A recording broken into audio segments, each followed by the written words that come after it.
राज्यसभा में किसानों पर चर्चा के दौरान केंद्रीय कृषि मंत्री शिवराज सिंह चौहान ने कहा कि किसान कभी भी कांग्रेस की प्राथमिकता पर नहीं रहे।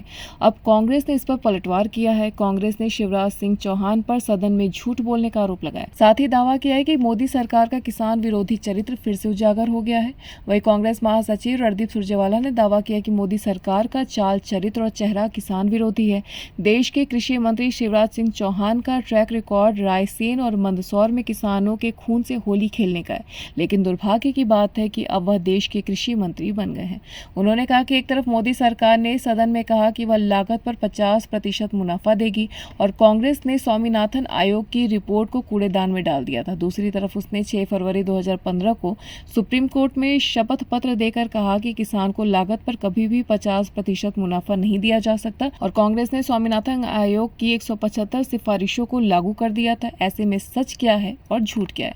कांग्रेस महासचिव सुरजेवाला ने आरोप लगाया कि बीजेपी सिर्फ लोगों को गुमराह करने की कोशिश कर रही है, दर्शाता है उनकी सोच किसान विरोधी है।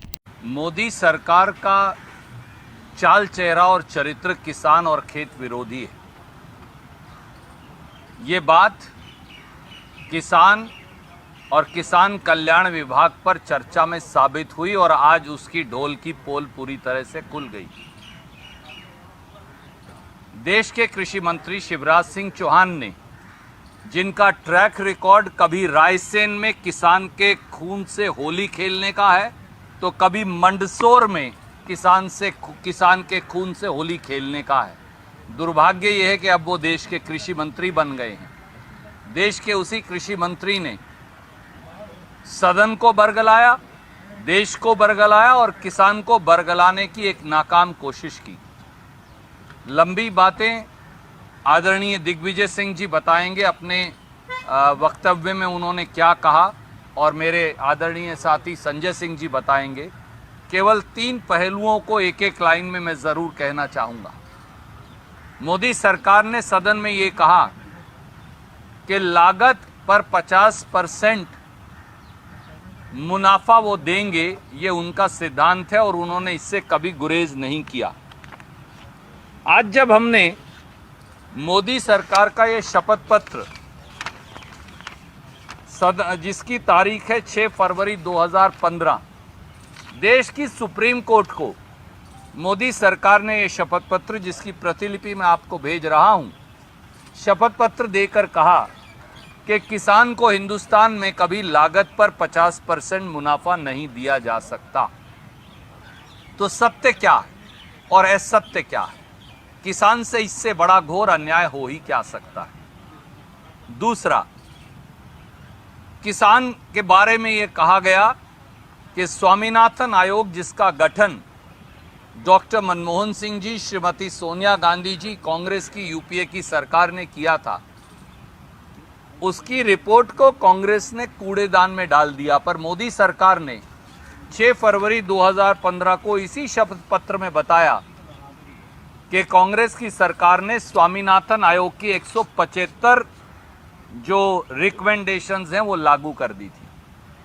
तो सत्य क्या है या असत्य क्या है? या तो ये सुप्रीम कोर्ट को झूठ बोलते हैं या फिर ये सदन के अंदर और देश को गुमराह करते हैं।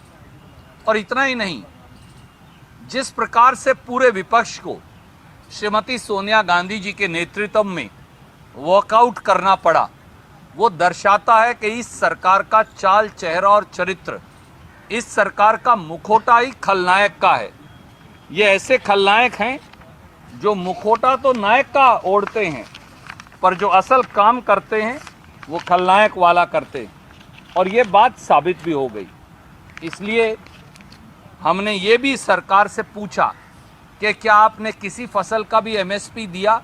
तो वो कहते हैं किसान को एमएसपी की आवश्यकता ही नहीं है। लाखों किसान दिल्ली के दरवाजे पर पड़े रहे, करोड़ों किसान आंदोलन कर रहे हैं कि एमएसपी की गारंटी का कानून लाओ। अगर एमएसपी की ज़रूरत ही नहीं, अगर हमारी जिन्स, हमारी फसल एमएसपी से ज़्यादा बिकती है, तो फिर एमएसपी की ज़रूरत क्या थी? पर ये हमने जब साबित किया इनके आंकड़ों, जवाबों और तथ्यों के साथ कि आज तक कभी भी मोदी सरकार ने न्यूनतम समर्थन मूल्य पर धान की आधी गेहूं की 22% और बाकी 23 फसलों में से 21 फसलों में कोई फसल 5% से ज्यादा एमएसपी पर नहीं खरीदी। जब इतना बड़ा सत्य देश के सामने सदन के पटल पर आया, वो भी इन्हीं के जवाब के आधार पर, तो अब देश के प्रधानमंत्री, कृषि मंत्री और मोदी सरकार कहती है किसान को एमएसपी देने की आवश्यकता ही नहीं। ये बहुत बड़ा रहस्य उद्घाटन है।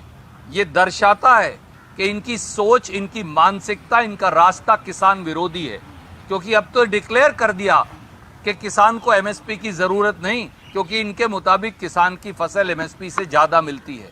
भैया, अगर एमएसपी से ज्यादा मिलती तो करोड़ों किसान आंदोलनरत क्यों होते और वो एमएसपी की गारंटी का कानून क्यों मांगते?